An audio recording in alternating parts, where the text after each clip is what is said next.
오늘 참 맑고 상쾌한 주일 아침입니다.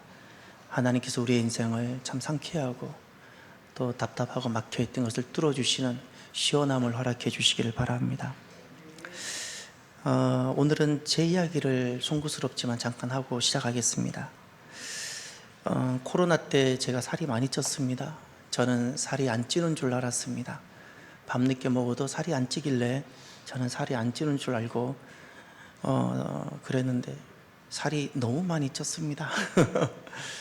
1년 반을 코로나를 묶여서 운동을 못해서 그런지 살이 여러분이 생각한 것 이상으로 많이 쪘습니다.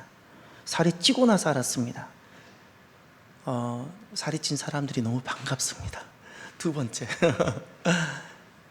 살 빼는 것이 이렇게 어려운지를 처음 알았습니다. 그리고 세 번째, 저보다 더 나이 드신 분 중에 여전히 몸을 잘 관리하시는 분들을 보면 머리가 숙여집니다. 참 관리를 잘 하셨구나. 이제 이것을 깨닫게 되었습니다. 과거에는 비만이 그 부자들의 질병이라 그랬지만 요즘은 비만을 가난한 사람들의 질병이라고 합니다. 여기서 가난하다는 것은 실은 돈이 없다는 개념보다 자기 관리를 못한다는 뜻입니다. 자기 관리를 못하는 사람들, 성공한 사람들의 특징들이 있습니다. 어느 분야든 성공한 사람들의 특징은 자기가 관리가 됩니다. 영적으로 관리가 되지 않는 모습이 있으면 어떤 모습일까요? 영적으로 관리가 되지 않는 모습을 오늘 본문에서는 그것을 묵은 땅이라고 합니다. 그러면 묵은 땅의 모습은 도대체 어떤 모습인지, 영적으로 전혀 관리가 되지 못한, 아름답지 못한 묵은 땅의 모습, 호세아서를 통해서 주님께서 말씀해 주십니다. 이 호세아서는 북이스라엘 최전성기였던 여로보암 왕 2세 때, 여로보암 2세 왕 때 그때 말씀이 선포되었고, 이 말씀이 그때 선포되었고, 그리고 호세아 선지자는 북이스라엘 그리고 멸망을 목도한 참 비참하고 슬픈 선지자입니다. 호세아 선지자는 북이스라엘에 가서 말씀을 전한 선지자입니다.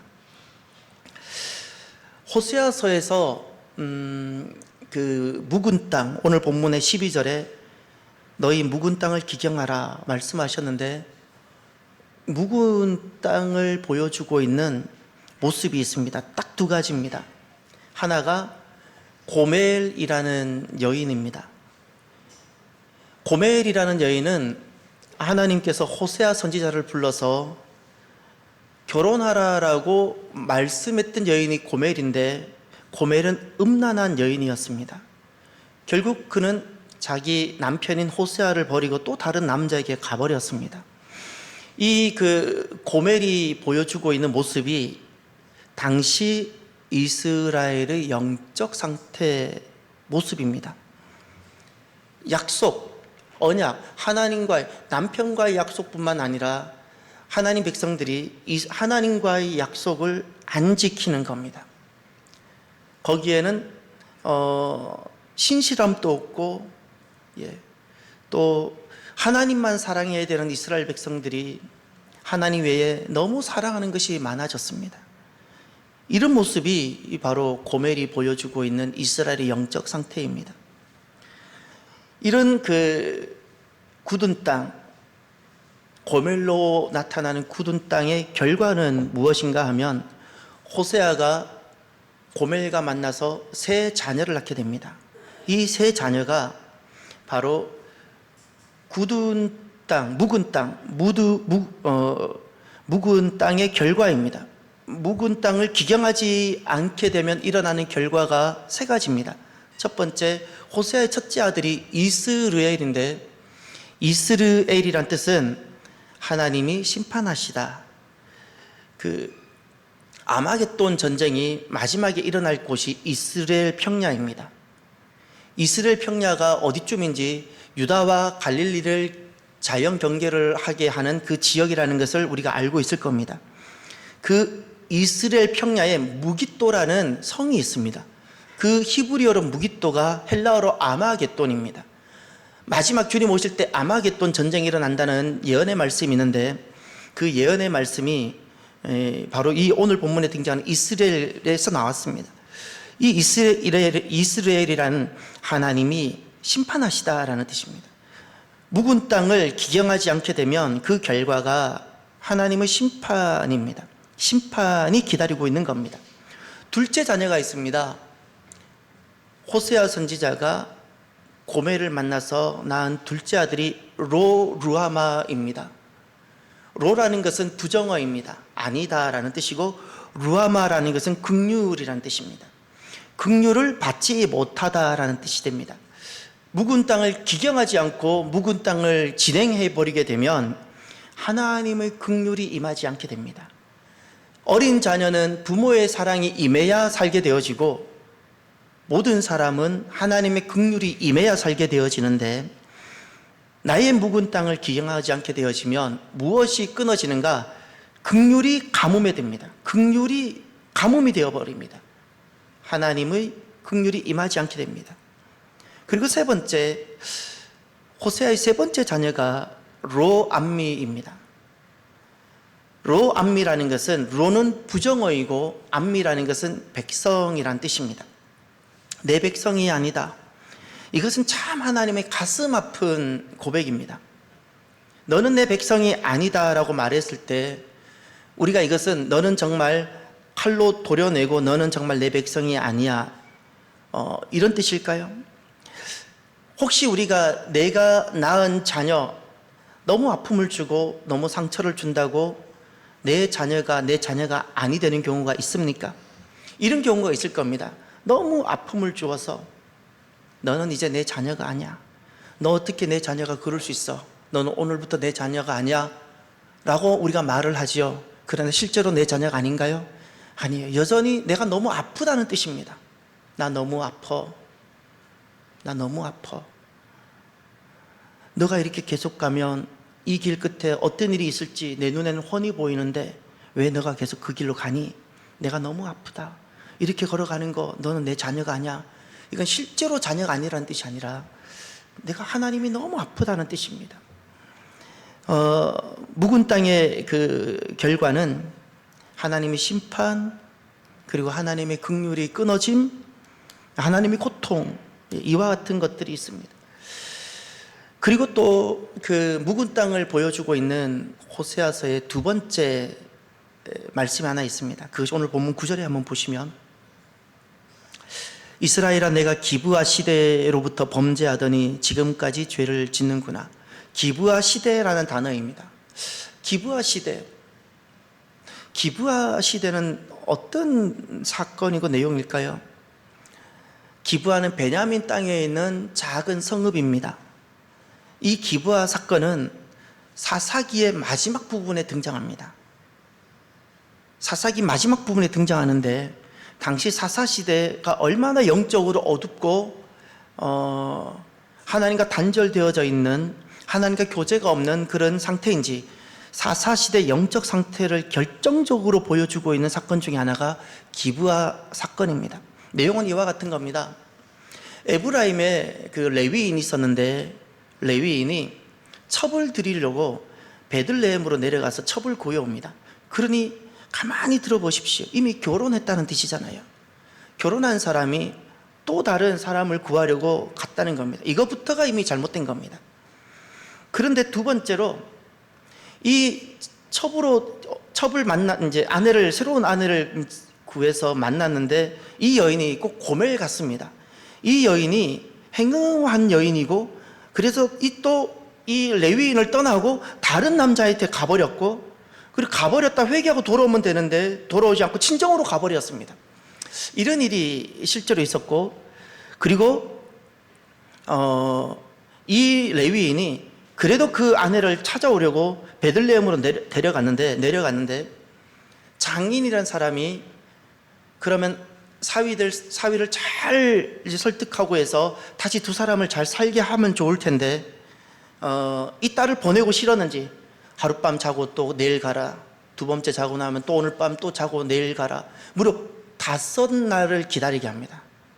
그리고 나서 이 5째 날도 또 자고 내일 가라고 그랬더니 그날 오후에 이 남자가 레위인이 첩을 데리고 자기가 데려온 종과 함께 그날 오후에 떠나버립니다. 베들레헴에서 출발해서 8km 올라가면 예루살렘이 나오는데 가예루살렘에 왔을 때 저녁이 되었습니다. 그 당시 예루살렘은 아직도 회복하지 못한 땅이었고 가나안 족속이 점령해서 살고 있는 지역이었습니다. 그러니 레위인이 나는 하나님 백성인데 이 예루살렘에 나는 살 수 없어. 나는 이곳에 잘 수 없어. 그래서 그 밤에 또 아내와 종을 데리고 더 올라갑니다. 올라가서 만난 첫 번째 동네가 기브아라는 베냐민 지파에 있는 도시였습니다. 작은 도시입니다. 그것은 이스라엘이 회복한 곳이었습니다. 그런데 문제는 그 기브아에서 한 노인을 만나서 숙식할 곳을 배려를 받았는데 거기 불량자가 등장합니다. 성경에 보면 기브아의 불량자라고 표현합니다. 그 불량자가 막 문을 두드리면서 노인에게 요구를 합니다. 무엇을 요구했겠습니까? 지금 이 사람들이 집에 들어가는 것을 보았습니다. 이제 여기서부터 계속 충격적인 이야기가 나오는데 이 이야기가 가나안 사람들 이야기가 아니라 이스라엘 백성들의 이야기였어요. 먼 이야기가 아니라 교회 이야기였다는 겁니다. 주일이면 돌아와서 예배 드리는 사람들의 이야기였다는 겁니다. 11조를 드리는 사람들의 이야기였다는 겁니다. 이제부터 보면 우리가 참 이해하기 어렵고 납득하기 어려운 이야기가 계속해서 나올 겁니다. 이 불량자들이 문을 두드리며 요구한 것이 막 들어간 어떤 그 여인이거나 그런 것이 아닙니다. 레위인을 요구했습니다. 남자를 요구했습니다. 뜻밖이죠. 동성애를 말합니다. 주님께서 가나안을 정복할 때 완전히 진멸하라 했던 것은 그 땅에 있는 그 모든 죄악을 완전히 멸해서 그 땅의 악한 것으로 너희들이 영향받지 말라는 뜻이었습니다. 그런데 아직 그 땅이 다 점령이 되지 못했습니다. 그러다 보니 그곳에 있는 이스라엘 백성들이 영향을 받았고 놀랍게도 상상할 수 없는 남자가 남자를 원하는 일을 하는 겁니다. 그런데 여기에서 우리를 더 놀랍게 하는 것이 또 나옵니다. 그 노인으로 등장하는 집주인이 그 소식을 듣고 그 불량자들이라고 추정되는 남자들에게 이렇게 이야기를 합니다. 우리 집에는 딸들도 있고 여기 이 사람의 첩도 있으니까 원하는 대로 말을 하라는 겁니다. 저는 이 이야기도 너무 어렵습니다. 너무 어렵습니다. 팔을 갖다 붙이고 호통을 치든지 나가서 주먹질을 해서라도 싸우든지 해야지 어떻게 우리 집에 내 딸이 있고 이 사람에게도 여인이 있으니 당신들이 말하는 대로 내가 내어주겠다고 이렇게 말을 할 수 있는지, 이것이 당시 그래도 경건하게 살아가는 사람의 모습이었습니다. 세 번째, 이 문제를 해결하는 레위인의 모습은 더 놀랍습니다. 이 문제를 레위인은 어떻게 해결하는가? 어떻게 해결했겠습니까? 여러분이라면 그 문제를 어떻게 해결하시겠습니까? 남자를 요구하는 이 불량자들 앞에 레위인의 해결의 방법은 자기 첩을 내어다 주었습니다. 차라리 팔을 갖다 붙이고 레위인이 반투성이가 되더라도 나가서 싸웠으면 얼마나 좋았을까 싶습니다. 죽어도 자기가 죽었으면 얼마나 좋았을까 싶습니다. 그런데 자기 첩을 내어주고 그리고 이 여인은 결국 새벽에 죽음으로 돌아옵니다. 그 다음 우리를 더 놀랍게 하는 것이, 참 납득하기 어렵게 하는 것이 이 레위인, 이것을 마무리 짓는 모습입니다. 이 새벽에 일어나 보니 다시 문 앞에 와 있는 자기 첩이 아내가 죽었다는 것을 알고 죽은 아내를 나귀에 싣고 에브라임까지 올라간 다음에 자기 아내를 12조각을 냅니다. 여러분, 고기도 조각내기 어려운데요, 사람을 조각내기가 너무너무 어렵습니다. 전문가가 아니면 어렵습니다. 레위인이 아내의 몸을 12조각을 내고 이것을 온 지파에 다 보냅니다. 12지파에. 무슨 뜻일까요? 그래서 주님께서 율법으로 눈에는 눈, 이에는 이라고 그렇게 말씀하셨어요. 지금 이 레위인에게는 온통 분노와 미움밖에 없는 겁니다. 눈에는 눈이 안 되는 겁니다. 눈만 당했지만 그 사람은 온몸을 다 상하게 해주고 싶은 겁니다. 나는 이만 부서졌는데 그 집안을 다 부숴버리고 싶은 겁니다. 결국 그렇게 해서 이 한 여인의 죽음을 통하여 온 분노가 이스라엘 전체에 번졌고 온 나머지 지파가 일어나서 이 한 사건을 통하여 베냐민 지파를 쑥대밭으로 만들고 남자 600명만 도망가서 결국 생존하게 됐습니다. 한 지파, 베냐민 지파를 이스라엘 형제들이 멸지파시켜 버렸습니다. 이렇게 전쟁이 끝나고 나니까 정신을 차려보니까 남은 11지파들도 너무 마음이 아프고 한 지파가 이제 끊어지게 됐으니까 그 다음 이들이 이 한 지파를 회복하는 것도 또 마음이 아픕니다. 이 사건과 전혀 관계없이 길랏 야베스라는 지역에 있었던 그 사람들을 쳐들어가서 거기 있는 사람을 다 또 처단하고 결혼하지 않는 처녀 400명을 잡아다가 이 남아있는 베냐민 숨어있는 남자들에게 400명을 주고 실로에서 성전을 섬기고 있는 여인 200명을 잡아다가 이 베냐민 지파 남자들에게 줍니다. 그렇게 해서 지파가 이어지도록. 이 모든 것을 보면 어느 것 하나 우리가 긍정할 수 있는 부분이 없습니다. 참 우리가 담론조차도 하기 어려운 상황입니다. 그런데 이 이야기가 이스라엘 안에 일어났습니다. 이 이야기가 먼 이야기가 아니고 실제로 이스라엘 백성들 안에 하나님을 경험하고 율법이 무엇인지를 아는, 절기면 성전에 나와서 성막으로 나가서 절기를 지켰을 바로 그들의 모습입니다. 우리가 이제 이 말씀을 강 건너 불구경하듯 해서는 아니 됩니다. 이 문제를 강 건너 불구경해서는 안 되는 이유가 이들은 우리보다 하나님의 경험이 더 많습니다. 날 때부터 8일 할례를 받은 사람들입니다. 어릴 때 율법 교육을 받은 사람들입니다.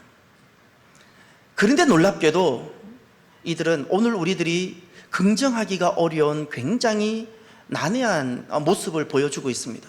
고멜이 보여준 모습도 난해합니다. 레위인이 보여준 모습도 너무너무 난해하고 도무지 긍정이 안 됩니다. 그런데 이것이 하나님 백성들의 모습이었습니다. 그래서 오늘 주님께서 말씀합니다. 묵은 땅을 기경하라. 이스라엘의 묵은 땅의 모습이 보입니까? 오늘 우리조차도 긍정이 되지 않는 그 모습들, 우리조차도 결코 긍정할 수 없는 그 모습들이 그 안에 있었던 겁니다. 그래서 주님께서 말씀합니다. 북이스라엘이 무너지기 전에 하나님은 아직도 이들을 변함없이 사랑하시고 여전히 기회를 주고 싶으신 겁니다. 기경해라. 너희들 지금 묵은 땅은 이대로 가면 심판밖에 없고 이대로 가면 너희들이 망하는 것이 사는 것밖에 없으니 지금이라도 기경하라. 주님 말씀을 하시는 겁니다. 오늘 본문에 등장하는 묵은 땅이란 히브리어로 보면 이런 뜻입니다. 묵은 땅이란 정확한 단어의 뜻은 개간된 땅이란 뜻입니다. 쉽게 말하면 산천초목에 사람의 손이 닿지 않는 그냥 버려진 땅이란 뜻이 아니고 황무지란 뜻이 아니라 사람이 농작물을 심고 경작을 하기 위해서 잘 다듬어 둔 개간한 땅이란 뜻입니다. 다만 이 개간한 땅인데 여기에 아무것도 심지도 않고 방치되었다는 뜻입니다. 두 번째, 이 묵은 땅은 이 미르라는 히브리어는 어떨 때 쓰는고 하면 비유와 상징으로 씁니다. 등불이라는 단어인데, 똑같은 단어인데 이 미르라는 단어는 하나님의 백성을 뜻할 때 이 단어를 씁니다. 하나님의 백성을 비유할 때 이 단어를 쓰는데, 그러니 지금 이 묵은 땅이란 이스라엘을 말하는 겁니다. 하나님께서 많은 사람들 중에서 유독 개간하시고 경작하시고 말씀도 주시고 예배가 무엇인지도 알게 하신, 하나님을 경험하게 하셨던 그 이스라엘을 뜻하는 단어가 바로 오늘 이 묵은 땅입니다. 묵은 땅은 언제 발생할까요? 이스라엘 백성들은 묵은 땅에 되려고 살았을까요? 그렇지 않습니다. 그들도 살려고 산 겁니다. 살려고 살았는데 묵은 땅이었던 겁니다. 그러면 자기들이 묵은 땅이라는 걸 알았을까요? 이제 가만히 한번 보십시오. 묵은 땅이 언제 발생하는가? 오늘 9절을 보십시오. 이스라엘아, 내가 기브아 시대로부터 범죄하더니 지금까지 죄를 짓는구나. 아멘. 첫 번째, 묵은 땅은 언제 발생하는가? 기브아 시대 때로부터 범죄하더니 지금까지 죄를 짓는구나. 기브아 시대, 우리 그 끔찍한 사건 말씀을 들었습니다. 사사기 마지막에 있었던 말씀입니다. 사건입니다. 그런데 그와 같은 이야기가, 스토리가 지금까지 이어지고 있다는 겁니다. 북이스라엘이 잠시 후면 이제 멸망을 해야 되는데, 하나님은 이대로 가면 멸망할 것이라는 것을 알고 계시는데, 왕국이 시작하기 전 사사시대 때 있었던 그 스토리가 아직도 기경이 되지 않고 지금까지, 망하기 직전까지 이 스토리가 이어지고 있다는 사실입니다. 이것이 무엇인가? 익숙함입니다. 익숙함. 묵은 땅은 언제 발생할까요? 첫 번째, 익숙함입니다. 익숙함이라는 것은 낯설지 않은 겁니다. 편안합니다. 자연스럽습니다. 그냥 내 호흡처럼 그냥 자연스럽습니다. 많은 사람들이 함께 할 수 있습니다. 그런데 익숙함 자체가 옳음이 아닙니다. 아무리 내가 익숙할지라도 그 익숙함 자체가 옳음을 증명하지 않습니다. 역으로 불편하고 낯설다고 그것이 틀린 것이 아닙니다. 진짜 우리에게 심각한 문제가 있는데, 나는 내가 너무 익숙해서 내가 지금 아무런 문제, 나는 아무리 나를 봐도 문제가 없어. 그런데 내가 아무리 문제가 없다고 문제가 없는 것이 아니라, 익숙함에 길들어지면 문제를 보지 못하는데, 진짜 심각한 문제는 내가 볼 때 문제가 없는데 하나님이 나를 보실 때 문제가 된다면 이것이 가장 심각한 문제입니다. 이것을 묵은 땅이라 부르는 겁니다. 왜냐하면 내게 어떤 문제가 있는지 문제의식조차 못 갖기 때문에. 문제의식을 가져야 치유가 되는데 문제의식조차 갖지 못하는 잠잠, 이것이 바로 가장 심각한 문제입니다. 또 묵은 땅은 언제 발생할까요? 13절을 보십시오. 너희는 악을 닦아라 죄를 거두고 거짓 열매를 먹었나니 이는 내가 내 길과 내 용사의 많음을 의뢰하였음이라. 아멘. 13절은 12절의 명령의 말씀과 대꾸되는 말씀입니다. 12절은 하나님의 그 긍휼의 마음으로 간곡하게 명령하시며 돌아오라는 말씀입니다. 이 공의를 심고 인애를 거두어라. 묵은 땅을 기경하라. 지금은 하나님을 찾을 때라. 이렇게 말씀하십니다. 그런데 13절은 이렇게 이스라엘의 모습을 보여주고 있습니다. 공의를 심은 것이 아니라 악을 밭갈았고, 인애를 거둔 것이 아니라 죄를 거두었고, 하나님을 찾는 것이 아니라 묵은 땅을 기경하는 것이 아니라 거짓 열매를 먹었습니다. 지금 이 13절의 모습, 그 이유가 무엇인가 하면 이는이라고 말합니다. 내가 내 길과 내 용사의 많음을 의뢰하였음이라. 무엇에 신실했는가 하면 이들은 자기에게 신실했습니다. 너의 길, 너의 용사의 많음, 내 손에 있는 힘을 말합니다. 두 번째, 언제 묵은 땅이 발생할까요? 자기 오름입니다. 자기 오름의 길을 가면, 자기 오름의 삶을 살아갈 때 자기도 모르는 가운데 나는 묵은 땅이 되어가는 겁니다. 점점 묵은 땅이 되어갑니다. 왜 사람이 쉐마가 되지 않을까요? 쉐마가 되지 않는 결정적인 이유는 자기 오름 때문입니다. 내가 옳은데 들을 이유가 아무것도 없는 겁니다. 왜 순종이 그렇게 어려울까요? 순종이 어려운 것은 순종을 하는 사람들의 특징은 지혜가 부족하거나 힘이 없기 때문에, 힘 있는 사람한테 무릎을 꿇는 것이 아니라 순종을 하는 사람들은 하나님이 오르시기 때문에 무릎을 꿇는 겁니다. 지혜가 부족하고 그 사람은 나보다 지혜가 많고 이런 개념이 아닙니다. 하나님이 오르시기 때문에 우리가 순종을 하는 겁니다. 언제 묵은 땅이 발생하는가? 자기 오름. 자기 오름. 그래서 들리지 않습니다. 태초에 하나님이 천지를 창조하시니라 아무리 이야기를 해도 쉐마가 되지 않습니다. 쉐마가 안 됩니다. 하나님이 이처럼 우리를 사랑하십니다 말을 해도 쉐마가 아니 됩니다. 자기가 옳기 때문에. 하나님 말씀이 기준이 안 됩니다. 자기가 기준인 겁니다. 이미 나 안에는 묵은 땅이 발생되고 있는 겁니다. 세 번째, 묵은 땅은 언제 발생이 되는가? 호세아서 전체를 보면 참 가슴 아픈 이스라엘의 백성들의 모습이 보입니다.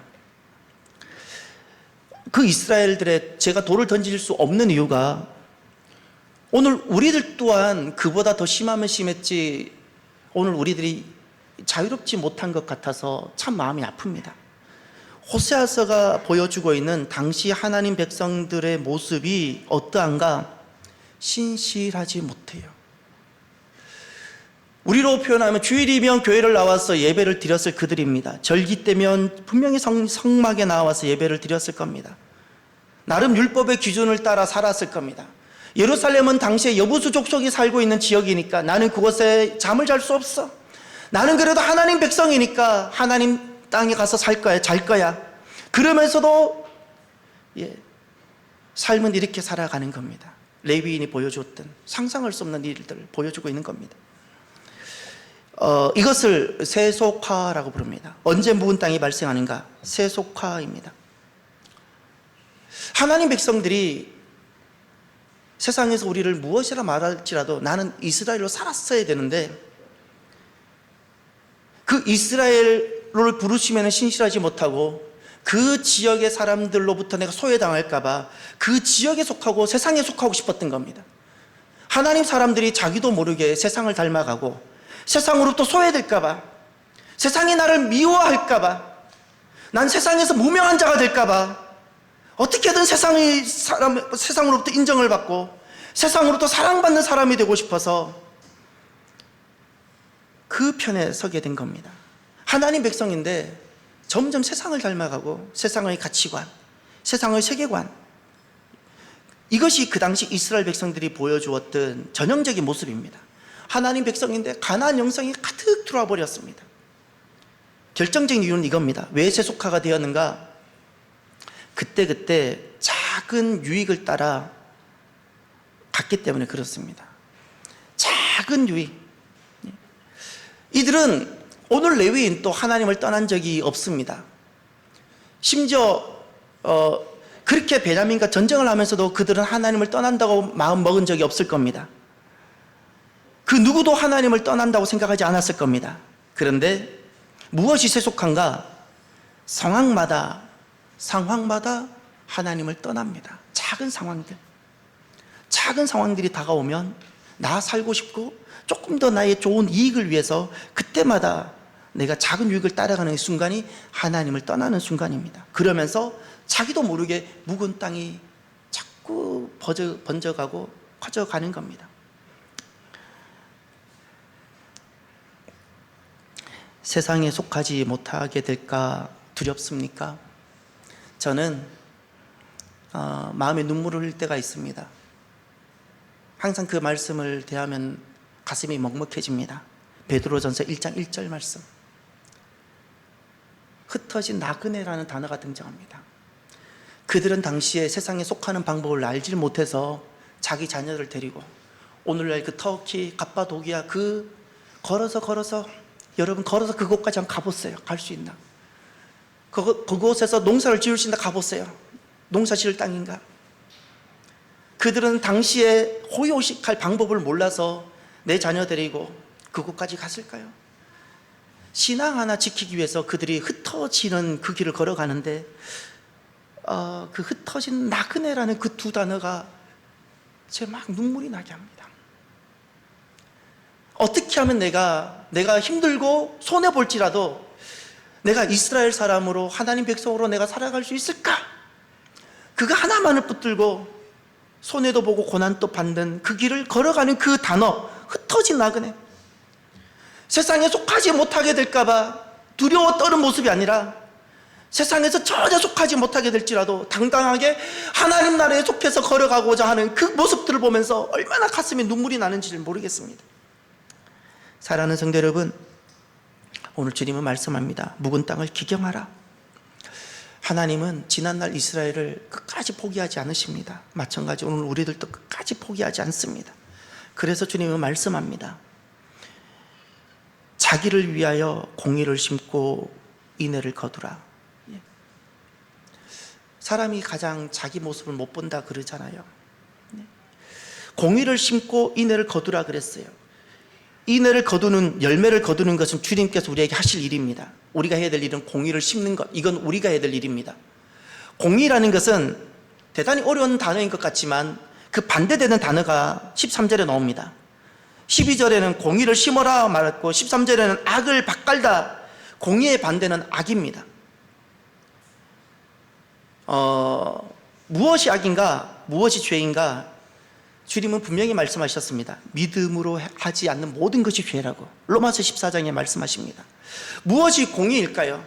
믿음으로 하지 않는 모든 것이 다 죄고 믿음으로 하는 것만이 공의입니다. 하나님 나라를 위해서 살아가는 것만이 공의가 되는 겁니다. 그러니 옳음으로 살아가는 것이 죄입니다. 옳은 것으로 이것은 옳은 거야 라고 결정하고 살아가는 것이 죄가 됩니다. 믿음으로 하지 않는 모든 것이 실은 공의가 아닙니다. 묵은 땅을 기경하는 방법이 공의를 심는 것입니다. 사랑하는 성도 여러분, 지난날 이스라엘 모습을 보면서 오늘 우리 자신에게 돌아봅시다. 신앙생활이라는 것은 윤리적 어떤 조금 더 차원 높은 어떤 것이 아닙니다. 이것은 생존이고 이것은 내 목숨과도 같은 것이며 이건 참 절대적인 겁니다. 믿음이어야 합니다. 예배 한 번을 드려도 믿음이어야 되고 내가 하루를 살아도 믿음이어야 되는데 그 믿음이라는 것은 종교적 영성이 아니고 하나님 약속의 말씀을 따라 살아가 보는 겁니다. 흩어진 나그네가 될지라도 하나님 약속하신 말씀이 무엇인가를 생각하고 그렇게 가보는 겁니다. 가는 겁니다. 그것을 믿음이라 말하는 겁니다. 그때그때 무엇이 옳은지 또 무엇이 유익인지를 따라가는 길이 아닙니다. 상황마다 나에게 유익을 찾아가는 길이 아닙니다. 많은 사람들은 세상에 길들여져서 상황마다 지혜롭게 유익을 찾아갑니다. 본인은 그것이 아주 지혜롭다 생각하지만 하나님 보실 때는 온통 묵은 땅이 되는 겁니다. 그냥 믿음일 수 있었으면 좋겠습니다. 오늘 이 믿음을 우리의 모든 삶의 영역에 적용해 보기를 바랍니다. 나의 예배가 믿음인지를 한번 돌아봐 주십시오. 오늘이 이게 마지막 예배라면 나는 어떻게 예배를 드리겠습니까? 여기에 정말 하나님이 계시다면 여러분의 마음은 어떠시겠습니까? 그 마음이 날마다여야 됩니다. 여기 하나님이 계시다면 지금 내 모습이 하나님이 계신다면 내 모습이 어떠할까요? 그 모습으로 나는 예배를 드릴 수 있나요? 오늘이 내 인생의 마지막 예배라 나는 어떻게 예배를 드리시겠습니까? 나의 예배가 믿음이어야 되고요. 내가 자녀를 교육하는 것이 믿음이어야 됩니다. 내가 세상 속에서 살아가는 것이 믿음이어야 됩니다. 태초에 하나님이 말씀을 창조하시니라. 하나님 말씀하시면 나는 그 하나님의 창조를 믿고 내가 있는 일터 속에서 살아가는 겁니다. 수많은 사람들 앞에서도 하나님이 세상을 창조하셨습니다라고 말할 수 있어야 됩니다. 많은 사람들이 있다고 내가 부끄러울까봐 진화론이 맞습니다라고 말하는 사람이 아닙니다. 그러니 묵은 땅이 되는 겁니다. 진화론 저는 도전해보고 싶습니다. 진화론이 과학적입니까? 과학이라는 것은 증명이 된 것을 말하는 겁니다. 증명되지 않은 것은 과학이 아닙니다. 진화론은 과학이 아닙니다. 진화론은 가설이고 진화론은 하나의 신념입니다. 진화론은 증명이 되지 않았습니다. 진화론은 그것을 믿고 싶은 신념이고 창조론은 주님께서 말씀하신 신앙입니다. 사람들로부터 눈치 받고 사람들로부터 손가락질 받을까 봐 하나님께서 주신 말씀을, 약속의 말씀을 그때그때 뒤집는 사람들, 그것이 바로 묵은 땅의 모습이 되는 겁니다. 사랑하는 성도 여러분, 오늘 말씀을 마무리하면서 지난날 이스라엘의 묵은 땅의 모습이 멀리 있지 않다는 것을 우리가 생각해 봅시다. 오늘 내 안에 내 모습이 어떤 묵은 땅의 모습이 있는지 하나님 앞에서 한번 돌아보면 좋겠습니다. 자기 기준이 되지 않고요, 말씀을 꼭 기준 삼아 주십시오. 말씀을 꼭 기준 삼아 주십시오. 익숙함이 아닙니다. 낯설어도 말씀해야 됩니다. 낯설어도 말씀해야 됩니다. 말씀의 길로 가기를 바랍니다. 오늘도 저와 여러분들이 공의를 심고 믿음으로 행하는, 믿음으로 사는 저와 여러분이 되기를 주의 이름으로 축원합니다. 오늘 말씀을 마무리하면서 오늘은 이 찬양을 함께 부르고 싶습니다. 우리 함께